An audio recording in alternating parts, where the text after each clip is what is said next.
역대하 33장 9절에서 11절. 유다와 예루살렘 주민이 므낫세의 꾀임을 받고 악을 행한 것이 여호와께서 이스라엘 자손 앞에서 멸하신 모든 나라보다 더욱 심하였더라. 여호와께서 므낫세와 그의 백성에게 이르셨으나 그들이 듣지 아니하므로 여호와께서 아수르 왕의 군대 지휘관들이 와서 치게 하시매 그들이 므낫세를 사로잡고 쇠사슬로 결박하여 바벨론으로 끌고 간지라.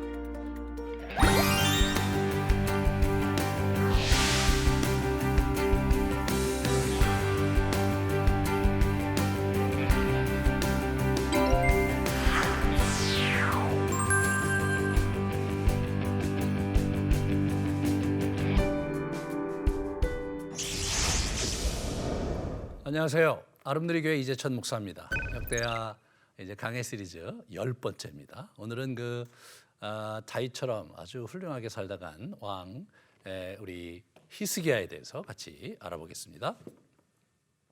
이 사람은 다윗과 같은 왕이라 평가를 받았어요. 여러분, 역대하에서 다윗과 같은 왕이라고 평가받는 사람 두 사람밖에 없어요. 히스기야하고 이제 다다음 시간에 할 요시야.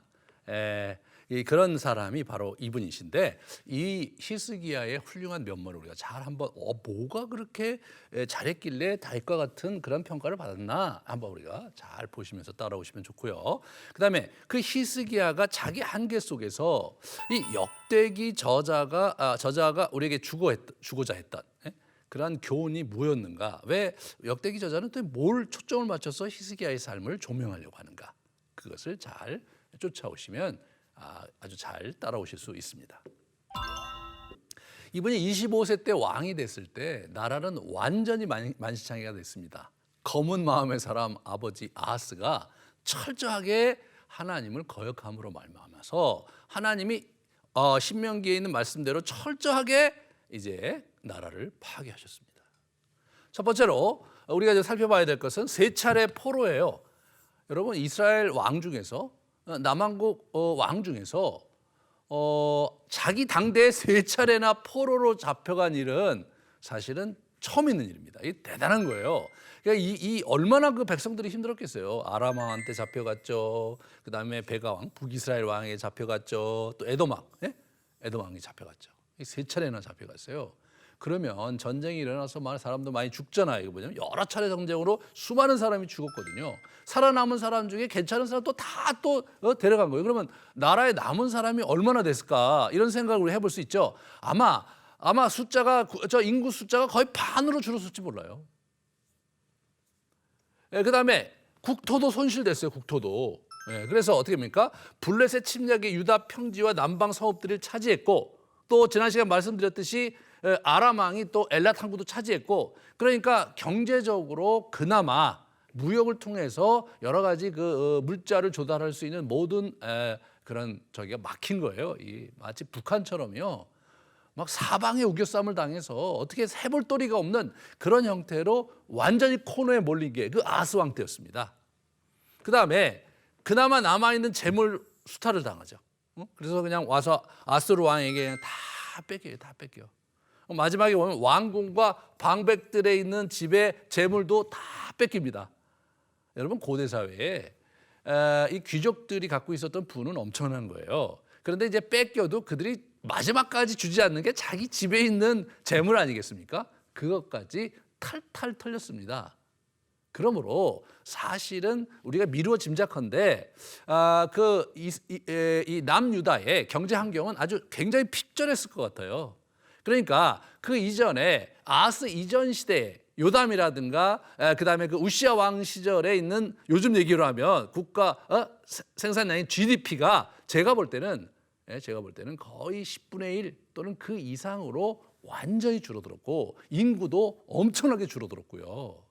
그런 상황으로 있었던 것, 그것이 히스기야가 물려받은 그지가 다 돼버린 나라였습니다. 영적으로 또 어땠느냐? 영적으로 뭐 엄청나게 이 아하스가 이방신을 섬겨서 막 무너졌고요. 또 성전 기구들 다 부수고 막 성전 막 문 닫아 걸고 성전 집기들 다 망가뜨리고 뭐 남아 있는 게 아무것도 없었습니다. 그러니까 이 사람이 이제 그러면 문제를 어떻게 대처합니까? 이 사람이 여호와의 신앙으로 대처하는 거죠. 아버지에게서 큰 교훈을 받았던 것 같아요. 아하스는 그런 상황에서 이방신을 이렇게 붙들면서 시대에 부응하는 형태로 쭉 정책을 펴나갔다면 이분은 다윗의 그 신앙을 물려받아서 이 유다를 다시 일으켜 세우려는 강한 의지를 이제 보여주고 있습니다. 이 사람이 이제 그 즉위하면서 이제 연설을 해요. 연설을 이제 사람들한테 특히 제사장들한테 하는데 이분이 연설한 걸 보면 우리가 왜 이렇게 됐냐? 먼저 하나님을 등지고 제사를 멈췄기 때문이다. 요즘으로 얘기하면 어떻게 됩니까? 예배를 안 드리기 시작한 거예요.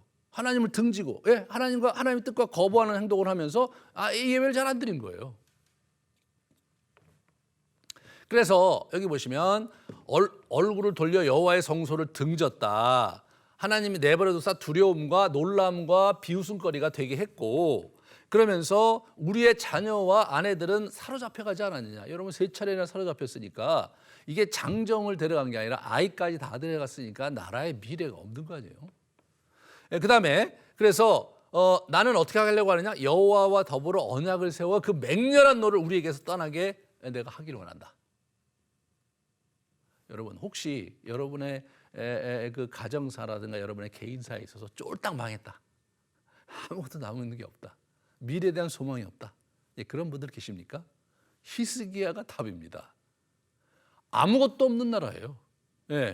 정말 피폐와 영적인 황폐와 그리고 그냥 사람도 없고 말이에요. 재원도 많이 부족했는데 이 사람이 신앙을 앞서서 여호와의 신앙을 다시 이제 붙잡으면서 나라를 회복하려고 하는 놀라운 그런 뜻을 갖게 된 겁니다. 그래서 이 총체적인 아하스가 빚어놓은 난국을 신앙의 회복으로 이렇게 극복하려고 한 거예요. 제가 가만히 좀 생각해 보면 그 당시에 있었던 선지자가 미가 그리고 이사야 같은 걸출한 선지자가 있었는데 이 사람들의 말을 잘 귀담아 들었던 것 같아요. 선지자가 있다고 해서 귀담아 듣지는 않아요, 사람들이. 그렇지만 이분은 굉장히 귀담아 들어서 나중에 보면 위기 상황 속에 이사야 선지자의 도움을 많이 받아요. 평소에 교제가 많았던 거죠. 이분이 자기가 즉위하자마자 이분 보세요. 즉위 첫해 1월. 그러니까 자기가 즉위하자마자 이분이 이제 그렇게 한 거예요. 자, 즉위 첫해 1월이니까 어떻게 된 거냐면 즉위 원년을 첫 해라고 하지 않고 그 다음 해가 첫 해예요. 이렇게 그렇게 할 수도 있고 뭐 같이 할 수도 있는데 여기서는 그 다음 해죠. 그 이듬해 1월 달에 준비를 한 거죠. 이분이 준비를 하면서 성전을 드디어 열었습니다. 열고 성결 작업과 복원 작업을 이제 시작을 해서 첫 번째 해야 될 게 뭐냐? 유월절을 회복해야 되겠다. 유월절은 출애굽 시에 이스라엘 백성과 하나님과 맺은 언약의 출발이었거든요. 자기가 그것을 다시 이제 지키려고 아주 준비를 많이 합니다. 하지만 너무나 오랫동안 유월절을 지키지 않았기 때문에 먼저 제사장 수가 부족했어요. 잘 안 오고 백성도 첫 달에 다 이렇게 모여서 준비할 수가 없었어요. 정결 시간을 가져야 되는데 제사장이 부족하고 그러니까 어려웠어요. 그래서 한 달 뒤로 연기했습니다. 그래서 2월 달에 이제 2월 달에 절기를 지켰는데 일주일을 지키고 나니까 너무나 마음이 헛헛해 한 번 더 지켜서 또 7일을 더 했어요. 그러니까 총 14일을 지킨 거죠. 그러면서 이분들이 이제 제사의 규모를 잡아갑니다. 그래서 멈춰져 있던 각종 제사가 이제 어떻게 됩니까? 완전히 복원되면서 솔로몬 시대에 있었던 또 다윗이 정했던 그런 제사가 드려지면서 하나님과 이스라엘 백성의 관계가 회복이 되는, 여러분 우리가 하나님과의 관계 회복에서 제일 첫 번째가 뭐냐? 하나님과의 예배가 회복되는 겁니다, 여러분. 하나님의 예배가 회복되면서 그러면서 우리의 신앙이 다시 이렇게 고양되는 거거든요. 그것을 잘 여러분이 귀담아 들으시고 요즘 같은 때 예배를 좀 더 분명하고 선명하고 정말 정성을 다해서 드리시면 하나님의 은혜를 경험하실 수 있을 것입니다. 그 다음에 우상 숭배를 척결하는, 하나님과 예배가 회복된 다음에 우상을 척결하는 거죠. 그래서 어떻게 됩니까? 이 여러 가지 그 주상들, 그리고 여러 가지 그 아세라 목상들 다 파괴를 합니다. 여러 산당들을 제거하며 주상들을 이제 깨뜨려요. 이렇게 주상이라는 게 세워놓은 상이죠. 아세라 목상을 찍으며 모세가 만들었던 노뱀. 여러분 광야에서 노뱀이 있었고 그 노뱀을 보는 자들은 다 이렇게 살았잖아요. 그게 이름이 이제 느스후단이었대요. 이게 뭐 노스로 만든 것 뭐 그런 뜻이래요. 원어는. 그러니까 이름까지 있었어요. 그걸 어떻게 좀 보관했는지 모르겠는데 여기서 그걸 또 들춰내다가 그거를 이제 섬기는 아주 기상천외한 일이 있었던 거예요. 네, 그래서 그거를 제거하고 부수면서 하나님 앞에 우상을 척결하는 그런 아주 놀라운 모습을 보이고요. 이분은 어떤 평가를 받느냐면 전무후무한 왕이었다. 그의 전후 유다 여러 왕 중에서 이러한 자는 없었다. 이렇게 거대한 유월절을 지킨 사람은 없었다. 이제 그런 얘기를 이제 하고 있습니다.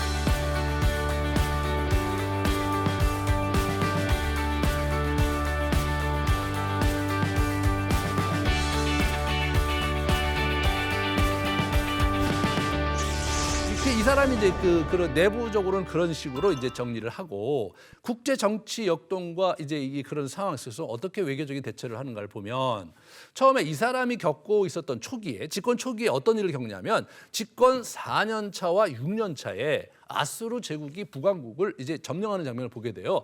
사마리아를 3년 동안 포위해서 무너뜨립니다. 그리고 포로로 잡아가 버려요. 이거를 경험한 거예요, 이 사람이요. 참 이 히스기야로서는 감당이 안 되는 거죠. 감당이 안 되는 거예요. 그런 상황에 이제 놓이게 되는데 그러면 아수르는 어떤 나라냐? 아수르가 어떤 나라냐? 그 성격을 보려면 나훔. 이 나훔을 보면요. 나훔 선지자는 아수르의 이제 니느웨 회개 그리고 니느웨 징계를 위해서 이제 이렇게 하나님께서 특별히 부르신 선지자예요. 니느웨 회개를 위해서는 요나가 그렇게 했는데 그때는 회개를 했어요. 근데 이 나훔의 경고를 이 사람 듣지 않아서 결국 612년에 메대와 그 바벨론의 연합군에 의해서 완전히 이제 아수르가 괴멸됩니다. 그런 것들을 우리가 이제 우리가 나중에 또 볼 수가 있죠. 자, 여기 이게 보시면 그 병거는 미친 듯이 거리를 달리며 대로를 이리저리 빨리 달리니 그 모양이 횃불 같고 빠르기가 번개 같다 이런 얘기가 나와요. 예, 이게 참 아주 그냥 그 도시가 니느웨 도시가 이렇게 아주 그냥 굉장히 그 말이 달리고 막 엄청나게 그냥 험악한 도시의 모습을 보이는 거예요. 그 다음에 3장에 보면 화했을진저 피의 성이요 이렇게 얘기합니다. 휙휙 지나가는 채찍 소리, 윙윙하는 병거 바퀴 소리, 뛰는 말, 달리는 병거, 충돌하는 기병, 번쩍이는 칼, 번개 같은 창. 와, 죽임을 당한 자의 때 뭐 이런 것들이 엄청나게 일어난 거예요. 그 기록에 보면요, 이 사람들이 정말 악독한 사람이었어요. 이 사람 매년 전쟁을 나갔어요. 매년. 이들의 이 정권의 메인 비즈니스가 뭐였냐? 전쟁이었어요. 전쟁을 계속하면서 거기서 이제 물자를 약탈해 오고 사람들을 데려오고 그래서 나라의 경제를 유지하는 그런 아주 포악한 나라가 아수르였습니다. 그 포악한 나라가 북왕국을 완전히 이제 삼켜버리고 거기 있는 사람들을 다 포로로 잡아가는 일이 히스기야 그 정권 초기에 있었던 거예요. 4년에서 6년 사이에 그걸 겪은 거예요. 자, 이런 상황에서 히스기야가 얼마나 힘들었겠는가 우리가 생각해 볼 수 있습니다. 그런데 히스기야가 아주 재미난 건 뭐냐면요. 이분이 아수르와 등을 져요. 아수르와 등을 지고 보통 이제 우리 가령 아하스 같은 경우는 그냥 거기에 납작 절하고 막 돈도 갖다 주면서 도와달라고 그러고 막 이랬는데 그러지 않고 어떻게 됩니까? 저가 아수르 왕을 배반한 거죠. 처음에는 종주권 조약을 체결한 것 같아요. 처음에 이제 북왕국이 있고 그 다음에 이제 왔을 때 자기가 거기에서 아마 종주권 조약을 체결한 것 같은데 배반하고 섬기지 않았어요. 그 다음에 블레셋 사람들을 쳐서 가사와 그 지방에 이르고 망대에서부터 견고한 성체까지 이렇게 다 칩니다. 이 망대라는 것은 아수르가 이제 이렇게 보급했던 새로운 방어 시스템이었는데 이걸 그대로 가져다가 이 사람이 한 거예요. 그러니까 아수르 왕을 배반했다. 그리고 나서 블레셋을 자기가 병합했다. 이런 것은요 아주 대단한 독립선언이고 아수르 왕을 굉장히 신기 불편하게 하는 그런 일인데 이 히스기야가 하나님을 믿는 담대함을 가지고 그 조그만 나라가 담대하게 이 아수르를 거부하는 그런 진짜 대단한 일을 해요, 이 사람이요. 이게 정말 믿음의 사람이죠, 이 사람이요. 그다음에 이 보시면 이 사람이 블레셋을 점령하고 라기스를 아주 요새화돼서 이렇게 만들었어요. 실제로 이제 그 발굴한 그 고고학적 발굴에 의하면 라기스가 완전히 요새화된 성읍 히스기야 때 그걸 우리가 이제 알 수가 있는데 거기서 이 예루살렘을 위협하게 됩니다. 아수르 왕이 유다의 모든 견고한 성을 쳐서 점령했다 이렇게 나와요. 유다의 모든 성을 점령하고 남은 게 어디냐? 남은 게 예루살렘이었겠죠.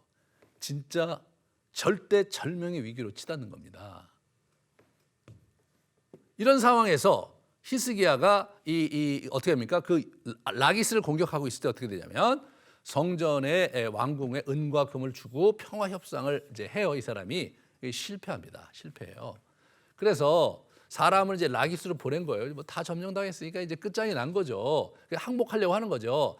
왕이 내게 지우는 것을 내가 당할 테니까 내가 왕에게 잘못했으니까 돌아가 주십시오. 그러니까 뭐냐면 이제 여기 보세요. 금은 300달란트, 이제 금 30달란트 이런 것들을 이제 이렇게 달라고 요청을 하니까 이 사람이 여호와의 성전과 왕궁 곳간에 있는 은을 다 주었고 또 어떻게 됩니까? 히스기야가 성전문의 금과 자기의 모든 기둥에 적힌 금을 또 다 베껴서 다 줬어요. 근데 문제는 뭐냐면 그걸 가지고 아수르 왕이 뒤로 물러서진 않았어요. 자기의 그 부하 장군인 다르단과 랍사게 이런 사람들을 데리고 뭐 다시 올라가라. 완전히 이제 예루살렘을 쳐라. 이런 아주 긴급한 상황을 맞게 됩니다. 그러자 히스기야가 어떻게 했는가? 여러분 이 히스기야가 이 사람이 대단한 사람이에요. 그런 상황에서 수성으로 들어갑니다. 수성. 항복한 게 아니라. 수성으로 들어가요. 수성. 그래갖고 어떻게 됩니까? 성곽을 다시 보수하고 그다음에 샘을 정비했어요. 샘을. 그리고 무기를 제작하고 막 방비를 철저히 하게 되는데 방비 중에 뭐가 있었냐면 거기가 산악지대거든요. 그러니까 커다란 군대가 주둔하지 못하도록 그 일대에 있는 모든 외부에 있는 그 샘들을 모두 다 이렇게 덮어버렸어요. 묻어버렸어요. 그리고 기온샘과 실로암 그래서 이쪽 그 이제 우리 예루살렘에 있는 그 샘들 두 개를 땅으로 파서 연결을 해. 이거 최근에 그 히스기야 수로라고 이제 발굴이 돼갖고 지금 관광객들이 많이 다닌다고 그래요. 그 길이가 547m하고 높이가 2m. 이거 수로를 만든 거예요. 지금도 깨끗한 물이 흐른다고 그래요. 그 당시 그 완전히 안반인데 안반을 그걸 뚫고 짧은 시간에 저렇게 긴 터널을 만들 수 있었다는 것은 지금도 많은 학자들이 굉장히 놀랍니다.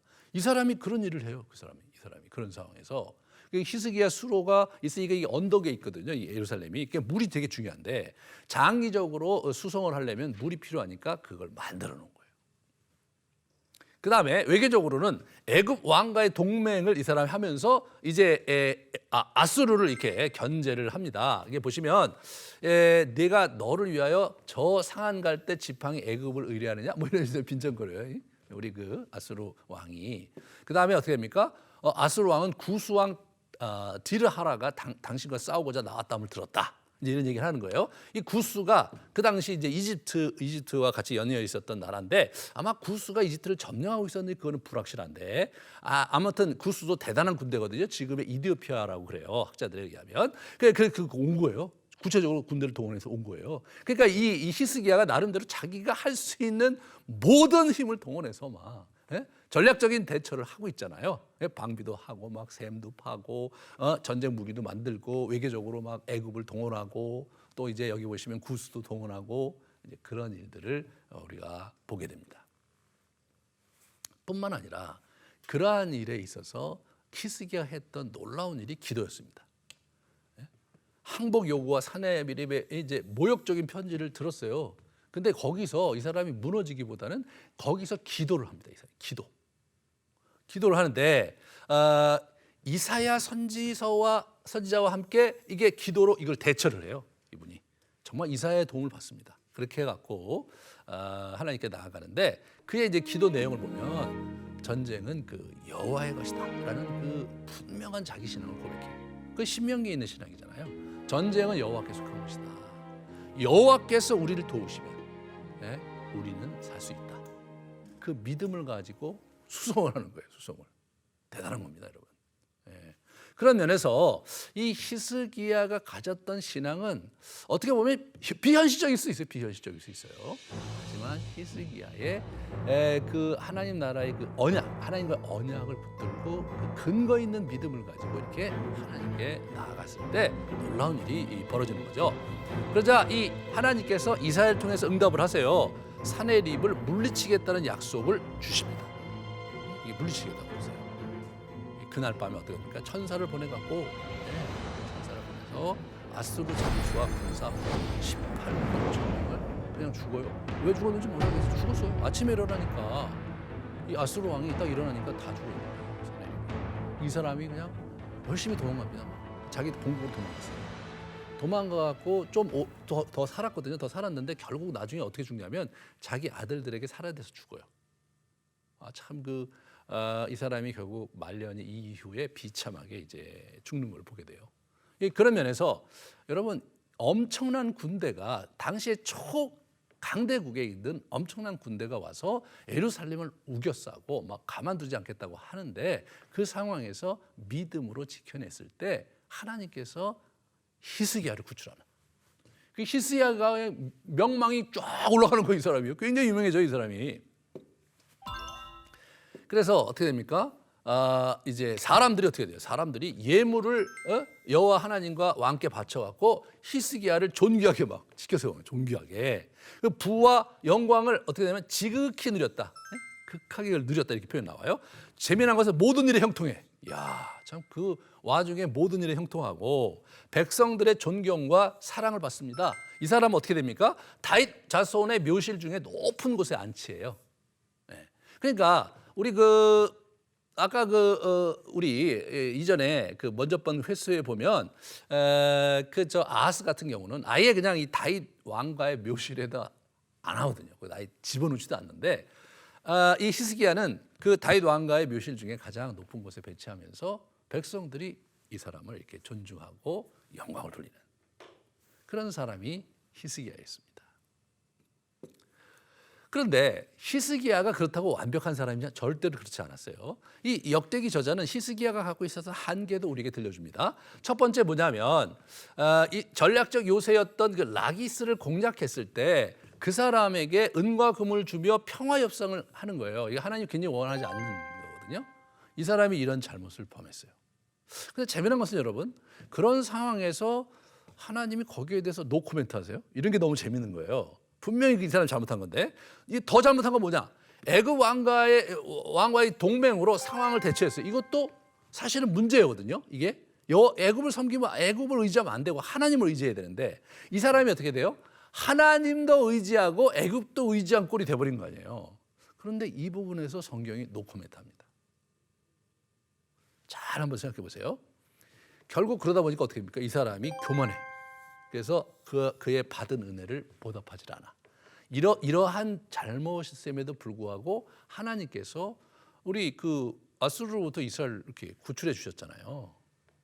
참 여기서 우리가 좀 생각해 봐야 될 게 뭐냐면 하나님이 우리의 어떠함에 근거해서 은혜를 베푸시는 분이 아니라 우리가 하나님의 약속을 믿고 황금 열쇠를 사용을 해서 겸비하여서 하나님께 부르짖고 의지할 때 그분이 우리의 죄를 용서하시고 우리를 고치시는 것, 이 땅을 고치시는 것, 그것이 이제 역대기의 굉장히 중요한 주제인데 이분이 그걸 붙잡았어요. 실제로 그것이 다 정리가 됐어요. 하지만 이분이 하나부터 열까지 다 잘한 건 아니었다. 이분에게도 흠이 있었고 다점이 있었고 잘못이 있었다. 하지만 하나님이 아무 말씀도 안 하신 거예요. 아무 말씀도 안 하신 거예요. 어떡하나 보려고 하신 거죠. 근데 이 히스기야가 아주 훌륭한 왕이므로 그러면 자기 성찰하고 하나님 내가 너무 힘들어갖고 그때 애굽을 내가 의지했는데 하나님 용서해 주세요. 내가 은과 금 하나님이 아니라 은과 금으로 우리 아수르 왕의 마음을 살려고 했는데 용서해 주세요. 이렇게 하는 게 훌륭한 사람이겠죠. 하지만 현실 속에서는 그렇지 않죠. 그렇지 않아요. 어떤 사람이 훌륭하다고 하지만 그 사람이 하나부터 열까지 다 훌륭하냐 그런 건 결코 아니죠. 이 사람도 흠이 있었어요. 문제가 있었어요. 근데 하나님께서 뭐냐면 어떻게 하나 보신 것 같아요. 근데 이 사람이 뭐냐면 그 받은 은혜를 보답하지 않아. 이게 지금 이 사람이 이게 지금 이럼에도 불구하고 하나님께 은혜를 베푸셨는데 교만해서 이게 보답하지 않자 하나님이 진노를 하죠. 진노를. 어떻게 했는지는 구체적으로 안 나와요. 이 사람이 하나님의 진노를 샀습니다. 하지만 여러분, 이 사람이 다른 게 뭐냐? 회개한 거예요. 회개한 거예요. 우리가 다윗과 같다고 했잖아요. 다윗이 훌륭한 왕이었습니다. 하지만 다윗이 잘못이 없었느냐? 잘못이 있었죠. 아주 심각한 잘못도 범했죠. 하지만 그것을 지적했을 때, 하나님이 진노하셨을 때 이분이 어떻게 하느냐? 회개하죠. 이 사람이 다윗을 닮았는데 하나님에 대해 열정도 닮았지만 이 사람이 자기가 잘못하고 실수했을 때 다윗과 같이 회개하는 것을 닮았기 때문에 이 사람이 위대한 사람이죠. 예, 그렇습니다. 하나부터 열까지 다 잘했기 때문에 위대한 게 아니라 잘못을 깨닫고 회개할 줄 아는 왕이었기 때문에 위대했다. 그것을 우리가 명심해야 되겠습니다. 그러니까 하나님께서 그래서 이제 이 히스기야를 가만 놔두지 않아서 이 친구가 막 자꾸 이상한 짓을 하니까 어떻게 돼요? 안 되겠다. 병에 걸려요. 죽을 병에 걸리게 하세요. 죽을 병에. 그러니까 죽을 병에 걸릴 수 있죠. 네, 죽을 병에 걸릴 수 있어요. 근데 하나님께서 사실은 우리 히스기야를 떠보려고 했던 거예요. 그걸 어떻게 하느냐? 그걸 우리 이사야 선지자가 한 얘기를 보면 알아요. 병들어 죽게 됐을 때 아모스의 아들 선지자 이사야가 그죠? 그에게 나와서 이르되 여호와의 말씀이 너는 집을 정리하라. 내가 죽고 살지 못하리라. 이런 얘기를 하신 거예요. 갑자기 이제 사망 선언을 한 거예요. 예, 이런 부분에서 이 사람이 어떻게 하냐? 거기서 물러가지 않아요. 하나님이 도와주시는 것을 기다리면서 기도하죠. 그래서 15년의 연장을 받습니다. 그래서 하나님 하잖아요. 내 눈물을 벗다. 내가 너를 낫게 하리니 내가 3일 만에 여호와의 성전에 올라가겠고 15년을 더 살 것이다. 그런 얘기를 그러면 하면서 이 사람이 이제 용서를 받는데 이 사람이 아주 재밌는 게 뭐냐면 집요하게 그걸 물고 늘어져요. 집요하게. 이 사람이 그거를 어떻게 믿냐 내가 15년을 살지. 그래갖고 증거를 달라고 그러죠. 그래서 그림자가 10도 나가는 거를 시온이 그리할 것이다. 그러니까 이 해시계가 10도 이게 뒤로 갈까 앞으로 갈까. 그러니까 10도 나가는 게 쉬우니까 그거 해달라. 그래서 이 사람이 이제 10도 뒤로 물러가게 해서 확증을 얻습니다. 15년 산다고 그러는데 15년에 대한 확증이 없으면 어떻게 돼요? 내가 내년에 죽을지도 모르고 모레도 죽을지도 모르고 이 사람은 뭐 그걸 견딜 수가 없었던 것 같아요. 집요하게 하나님을 붙들어서 응답받았던 기도의 사람입니다. 여기서 우리는 말년에 허락된 축복과 풍요 속에서 히스기야를 끝까지 연단하시는 그런 하나님의 모습을 보게 되는 거죠. 바벨론 사신들이 왔는데 또 막 교만해가고 자기를 다 보여주고 막 무기고까지 보여주고 막 그럽니다. 그래서 이 마지막 테스트를 했는데 거기에 미흡했어요. 하지만 따스하게 넘어가는 장면을 우리가 보게 됩니다. 그래서 여기 보시면 그 왕국의 모든 것과 왕의 조상들 오늘까지 쌓아두었던 것이 바벨론에게 결국 뺏길 거다. 여기서 이제 이 사람이 이제 미흡한 거죠. 그렇지만 이분이 받아들이고 하나님께서 그렇게 하셨으니까 내가 받아들이겠다. 하나님께 감사하다. 내게 있는 은혜가 족하다. 그러면서 이분이 받아들이셨습니다. 우리가 이러한 이 히스기야의 신앙의 본을 잘 본받으면서 우리 적용으로 넘어가도록 하겠습니다. 이게 어떻게 적용해야 될 것인가? 이 히스기야에게 배울 점이 많아요. 이 신앙으로 하고 현실적인 대처를 하고 그리고 어려울 때 기도하고 하나님 경고하셨을 때 더 열심히 기도하고 이런 부분들 우리가 배워야 됩니다. 동시에 마지막까지 연단하시는 거예요. 하나님께서 이 사람의 완성도를 위해서 그런 부분에서 하나님의 손길을 잘 기억하고 끊임없는 내적 성찰과 기도에 정진하는 그런 삶을 살아가자. 긴 시간 수고하셨습니다. 다음 시간에는 아하스의 망령이 다시 나타납니다. 우리 아주 심각한 왕 므낫세가 등장을 하게 됨으로써 또 다른 파장을 겪게 되는 이야기를 함께 나누도록 하겠습니다. 긴 시간 수고하셨습니다.